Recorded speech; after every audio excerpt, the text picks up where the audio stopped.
On today's show, check on your local billionaire. The Rockets are streaking across the sky. How did the Rockets get to 10 wins in a row? Plus, Kawhi Leonard is clutch in the clutch. We'll talk about that and more in today's Locked On NBA. Let's go.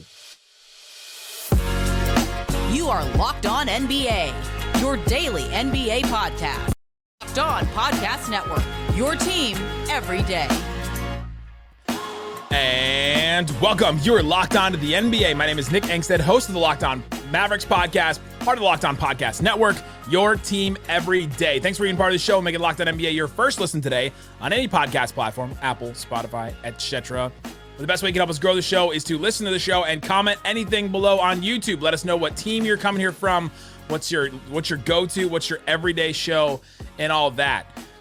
Today's episode is brought to you by FanDuel. Make every moment more. Right now, new customers get $200 in bonus bets with any winning $5 bet. That's $200 if your bet wins. Visit FanDuel.com/lockedon to get started. And joining me on a Thursday, we let him talk about another team besides the Portland Trailblazers. What you got for me, Mike Richman? I am finally free. They let the genie out the lamp. Let's do this.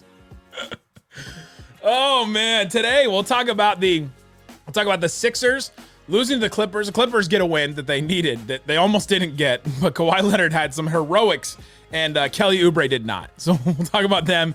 And Embiid may be on his way back. Does that move you in any way that Embiid is coming back soon in the East?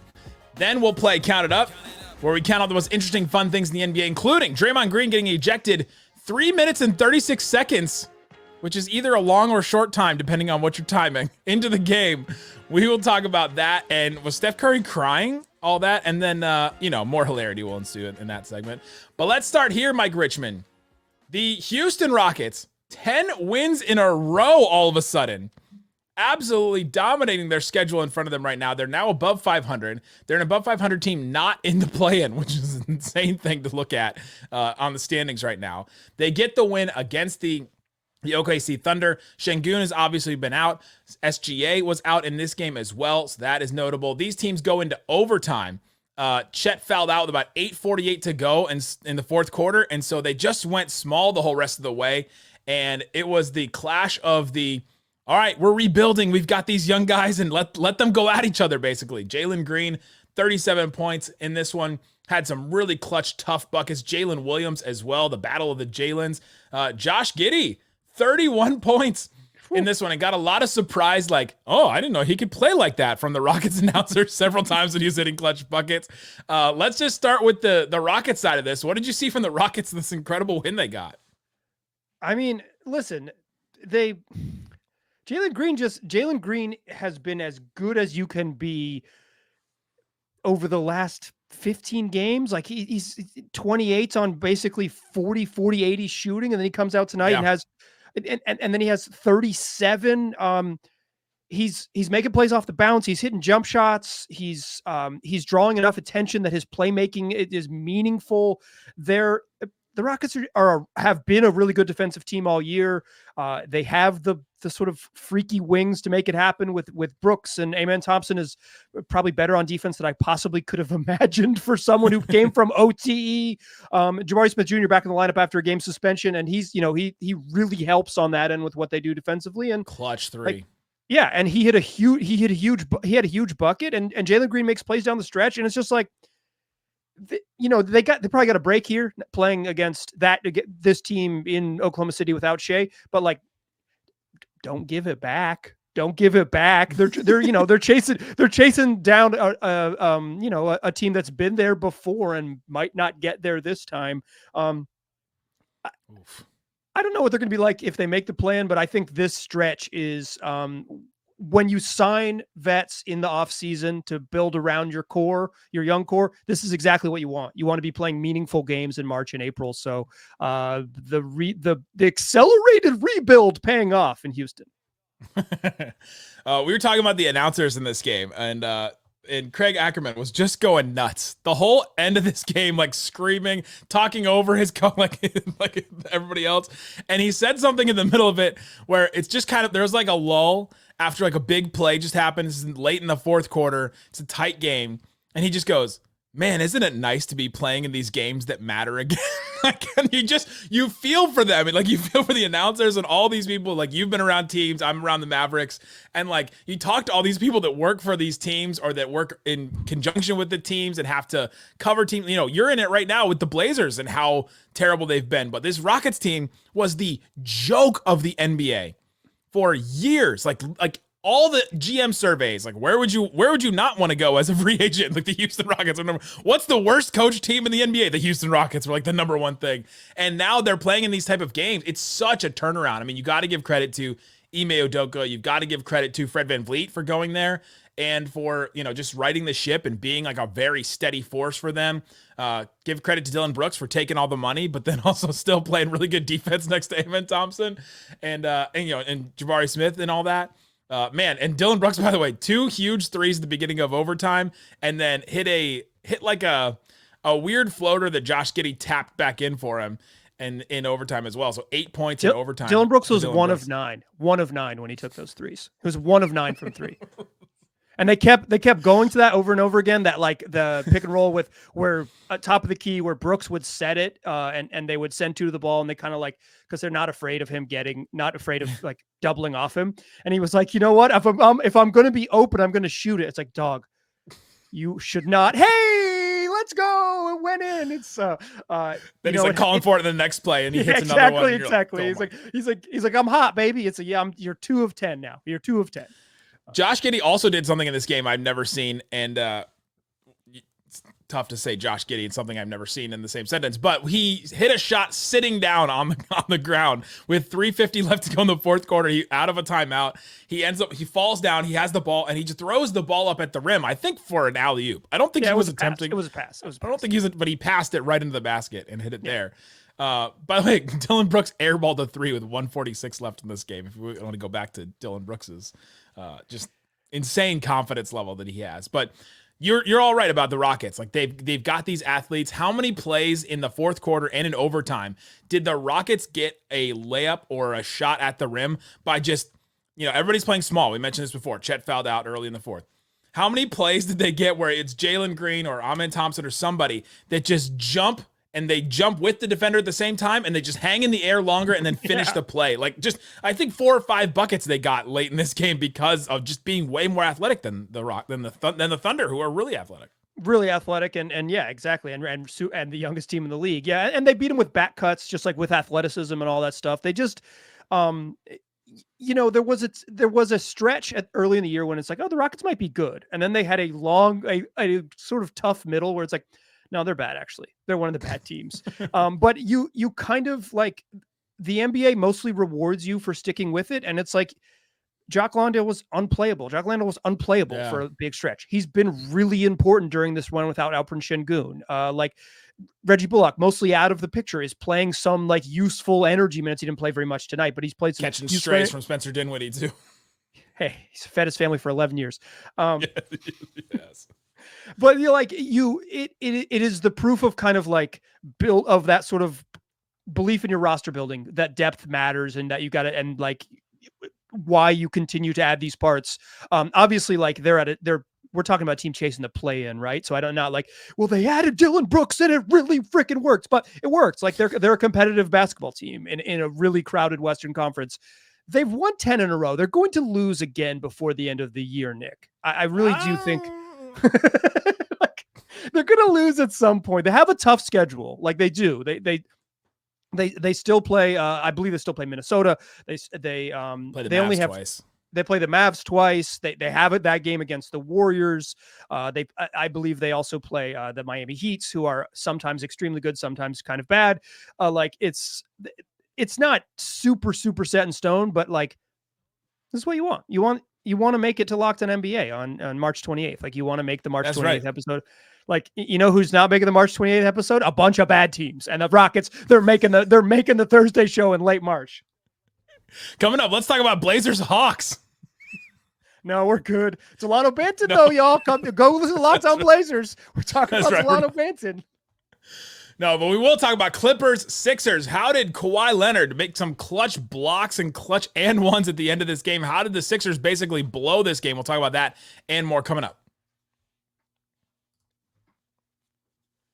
Today's show is brought to you by the good folks over at Nissan, who want to know if you're the kind of driver that likes to push things a little bit further, or wonder if you could take that next adventure that's right around the corner. And they got a lineup of SUVs with the capabilities to take your adventure to the next level, like the 2024 Nissan Rogue. It's perfect for city drives and great escapes. It's got class exclusive Google built right into your always updating assistant that you can call on for almost anything.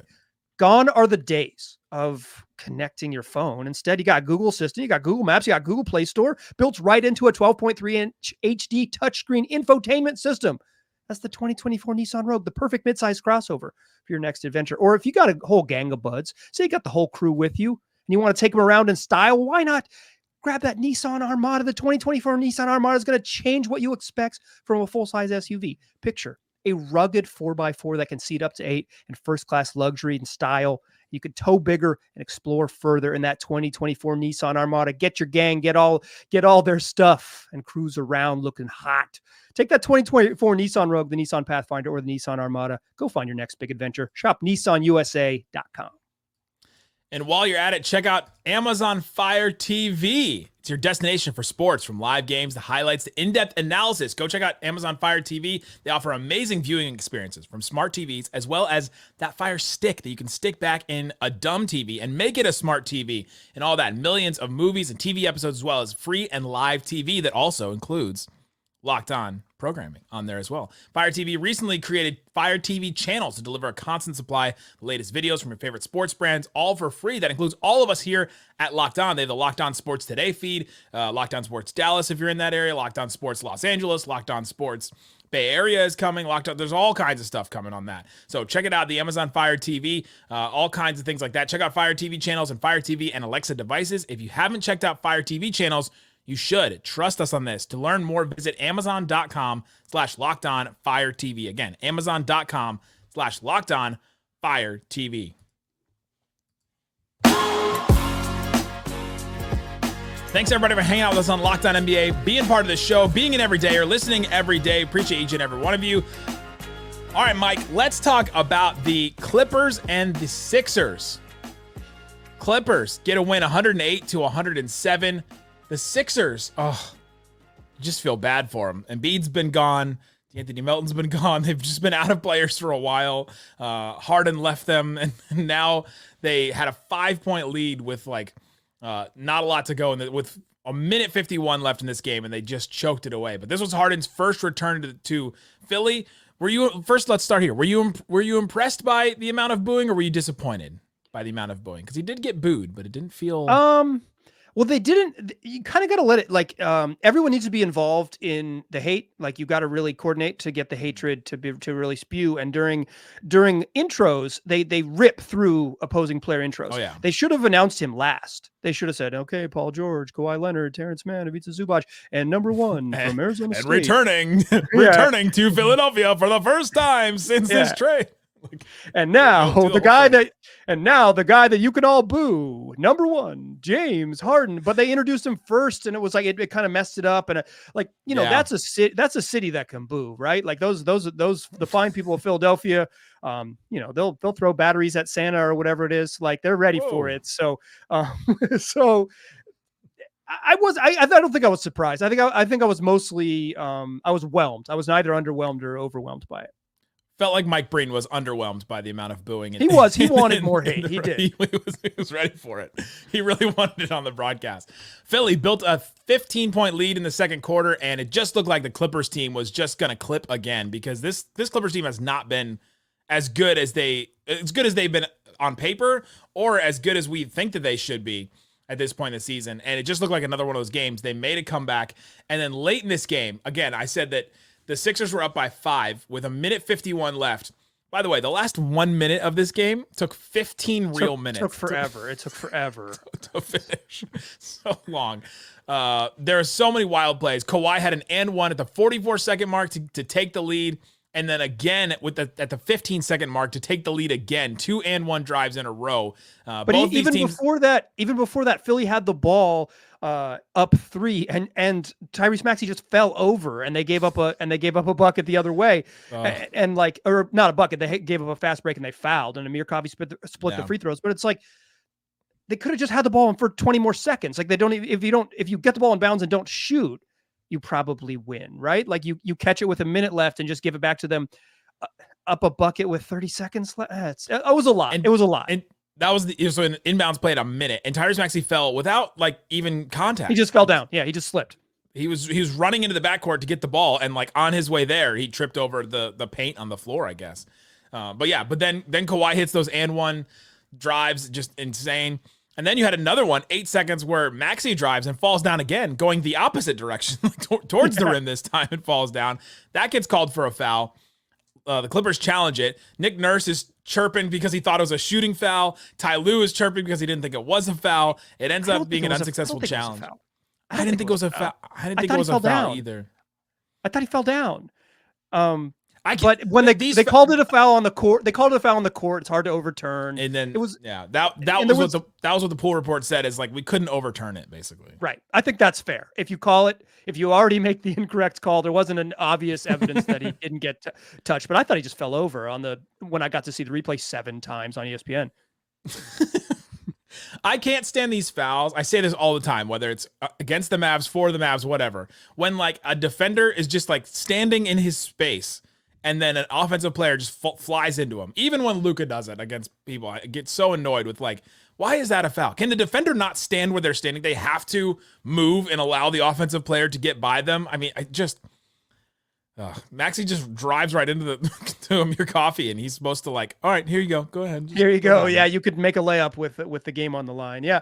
And then they come in and they get the Oubre drives, so they get the ball back after that foul. Oubre drives and gets a jump ball. Ball gets pinned like a wedgie block by Kawhi Leonard. That was a pretty physical foul. On the pool report, they said it wasn't a foul. It was a pretty physical block. And then, okay, I thought that one was clean. I thought that one was clean. It was good defense. I don't want them to call that. I want you to be able to play defense at the end of games. Okay, this was bizarre. I texted you about this. Yeah. I didn't tell you what it was, but I said the end of the game was bizarre.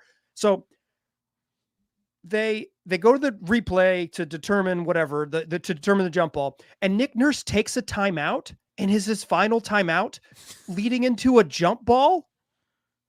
What the hell? It's like he didn't want to take it. You know, it's like he didn't want to drop one more play. He's like, all right, we'll take it right now. Yeah, he just, I understand trying to go quick out of the jump ball because you get a chance in the chaos, and we can talk about the chaos in moments, but like, why did he call his timeout? Why would you not keep that in your back pocket? Very bizarre. So then Philly wins the jump ball, kind of like a funny, like double tap jump ball. And Kelly Oubre gets the ball just inside the foul line, basically with him and Paul George, and goes up for a layup, and it runs into Paul George's chest. Shot gets blocked. Ball game. He doesn't even get the shot off. Right. It was still in his hand when the buzzer sounded. He may as well have just taken the shot from wherever he caught the ball, like off the jump, like, basically. But it was a wild sequence of events at the end, and just 2 drives by Oubre. That was what you drew up, basically, or that was what you got. Tyrese Maxey kept falling down. Tyrese Maxey kept falling down. You can't get the ball back.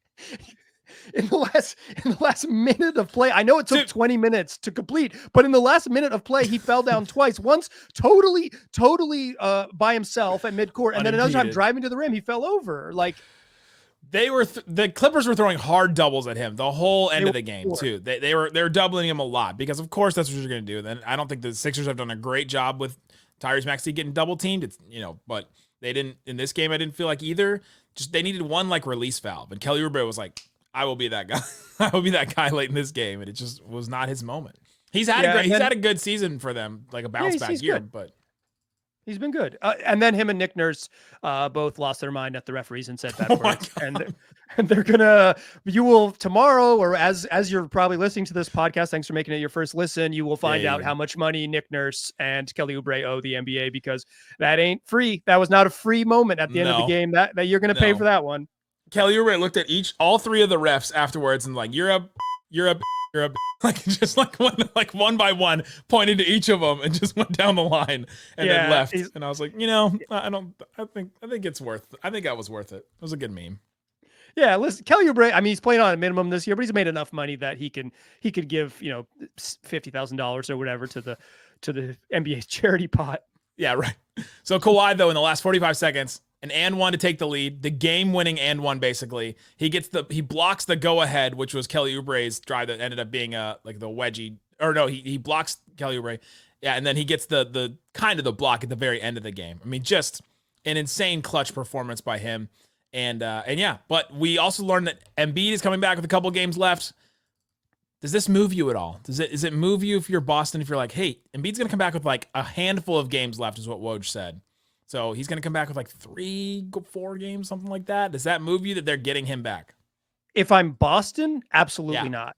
If I am the Indiana Pacers, yes. Like if I'm the teams right ahead of them trying to avoid the play-in, I think that's Miami, Orlando, and Indiana. Yeah, I'm like, damn it. we had it, we made it so far without having to deal with them, because you could just pencil them into like the third. If he played like the third best team in the East, probably third or fourth best team in the East. Knicks have been really good. So and then the Cavs got really hot. So but they're right in there. They're in the mix if he's healthy. And if you have, he's what, like at worst, he's like the fifth best player in the world. Like he's he's going to be pretty helpful to what they want to do. So, I don't think the top teams worry about him too much. But I think the play-in teams worry. And then like, if you're Cleveland or New York and they end up as the 6th seed, that's less good. Like, give me the Indiana Pacers over Joel Embiid, with all due respect. Yeah, really. Right now, they're the 8th seed. They're a half game back from the Heat right now, and they're a game and a half back from the Pacers for 6th right there. And so, yeah, if he comes back, they win a couple of games, and even if what if they're still in the play-in? Imagine a play-in where it's Heat versus Joel Embiid in the first play-in game. That is insane to me. Basically. Yeah. And then you are Chicago and Atlanta, and you're like, oh, you could have to play Embiid in your play-in game. Your second play-in game. Insane. And then it could be Boston Sixers. Boston and Philly in the opening round. Yeah, that'd be pretty fun. Oh my gosh. All right, coming up, let's play Count It Up, where we count out the most interesting, fun things in the NBA, including Draymond Green ejected again. Was Steph Curry crying about that? How did he respond? Talk about all that and more coming up. Today's episode is brought to you by BetterHelp.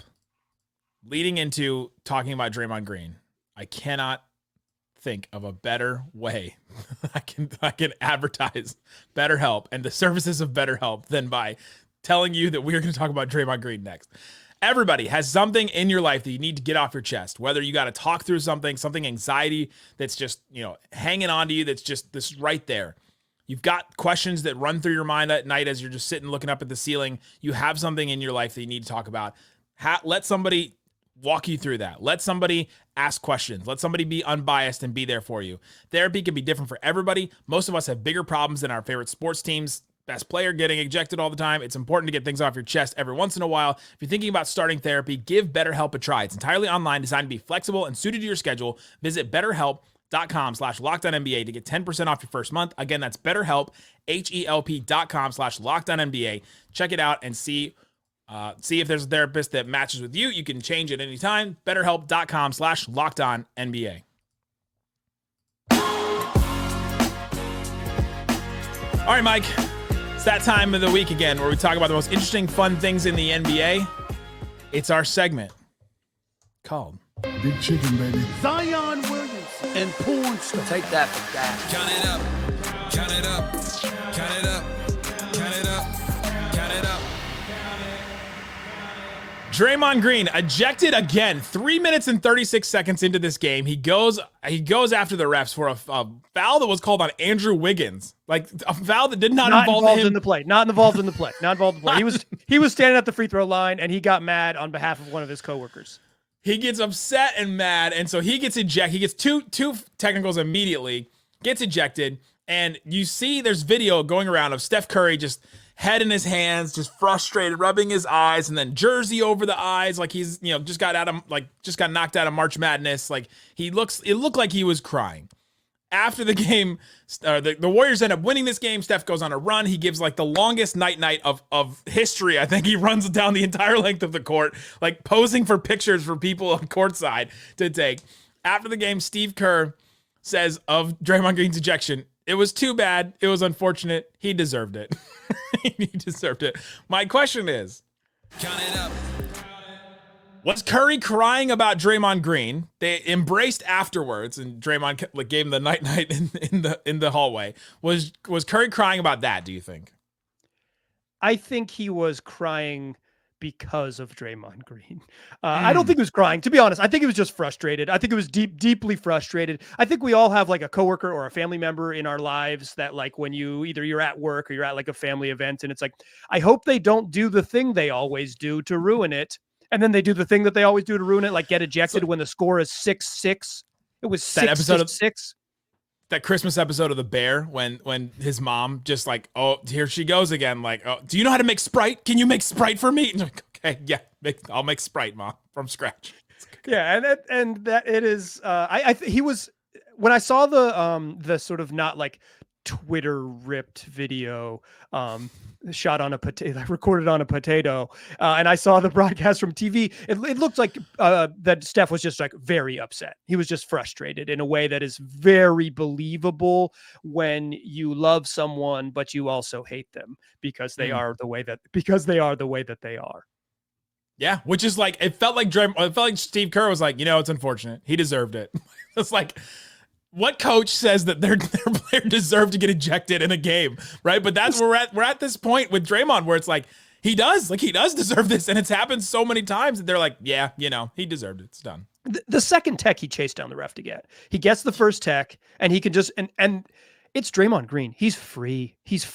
Once Draymond Green gets one tech in a basketball game, when the score is 6-6, 3.5 minutes into the game, do you know what he's allowed to do for the remainder of that NBA game? Whatever he wants. You're finally free, unless you don't let this particular incident go and you chase down the ref and like make sure that you get your last, your last say. Nonsense. So yeah, Steph, I'm crying right there with you because it's frustrating. We mentioned the Rockets earlier. We talked about them a lot. It's not just the Rockets, but on May 15th, Pornhub was banned in Texas. The Houston Rockets, the Dallas Mavericks are combined 11-0 since then. The San Antonio Spurs are also 3-3 since then, with a big win over the Suns recently. My question is, Count it up. causation or correlation for Pornhub getting banned in Texas and then these teams going on a run? I will say there's not a correlation necessarily, but it's undeniable that in a state that really values your privacy as a citizen, that these people can, It's about age verification, Mike. It's all about age. I don't know what it is. I know that it's happening across various parts of the South. Texas not the first state to do it, but Texas also, for my money, not part of the South. It's part of Texas. But it was recently. Anyway, regardless, I Internet think going really great today. Working out perfect on Nick's end. It's definitely not me. But yeah, I think these guys spend a lot of time alone in their hotel rooms. They got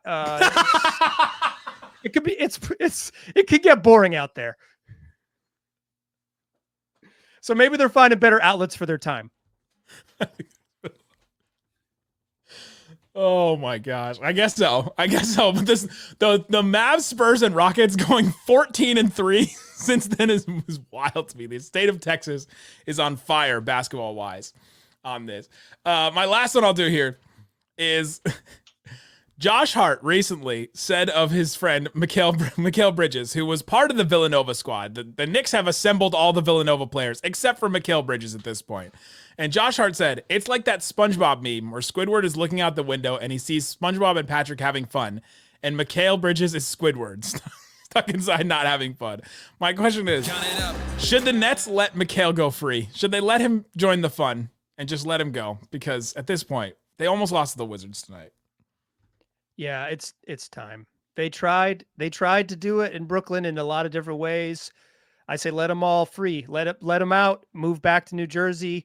Switch back to the blue and the red of the ABA days, and just reset with a whole new plan. Because I don't know, what are they doing? What is Brooklyn doing? I don't know. What are they doing?